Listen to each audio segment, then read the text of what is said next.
Namaskaram, once again, 7th International Day of Yoga, 7th anniversary of this wonderful possibility of yoga being acknowledged as a science of inner well-being.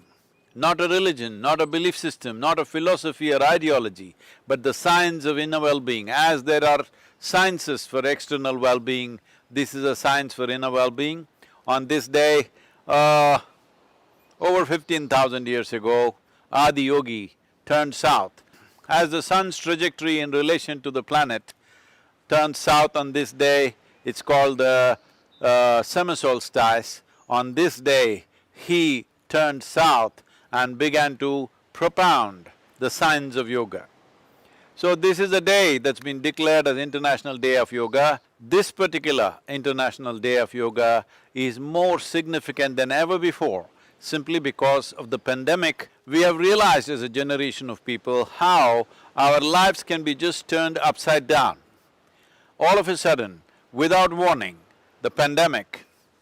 So at a time like this, building a vibrant and resilient body, a joyful and focused mind, and indefatigable sense of energy within you is most essential to fight these external invasions, which scientists are predicting may happen again and again. Still, the pandemic is not over. We cannot say this is post-pandemic. This is pandemic season still. Already we have seen 2 waves in India and across the world, also in many different countries. The authoritative voices in this arena of life of virology are saying this could last much longer than we have imagined.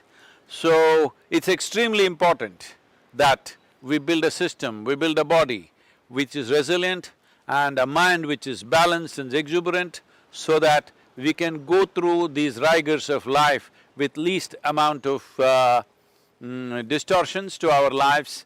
So yoga is a tremendous possibility. Yoga is not a simple form of exercise, this is a complex mechanism, understanding the mechanics of human existence, how we are made and how we can take it to the highest possibility.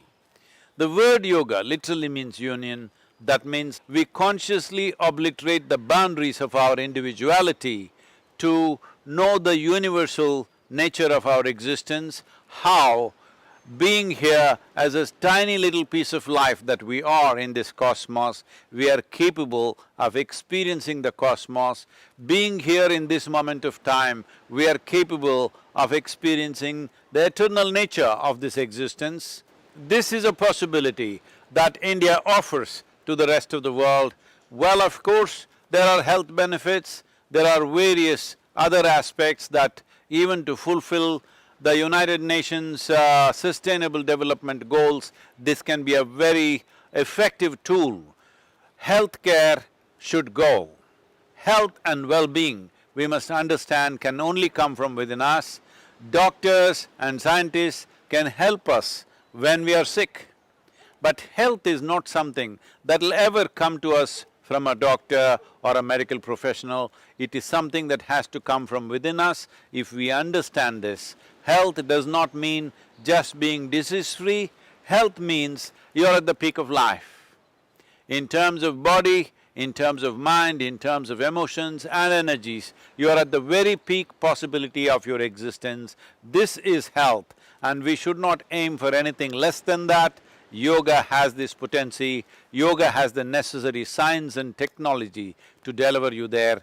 These tools of self-transformation, these technologies for well-being must be employed by everybody in their lives. We at Isha, particularly for this pandemic situation, this pandemic world that we are in right now, we have created a small package which will enhance the immune system and also bring equanimity to your mind and vibrancy to your body. This is a very simple package, investing a few minutes a day, free of cost. It's available online, please make use of it. It is available in full detail and depth for those who are interested, and in a simple package for those who want to just do a simple practice.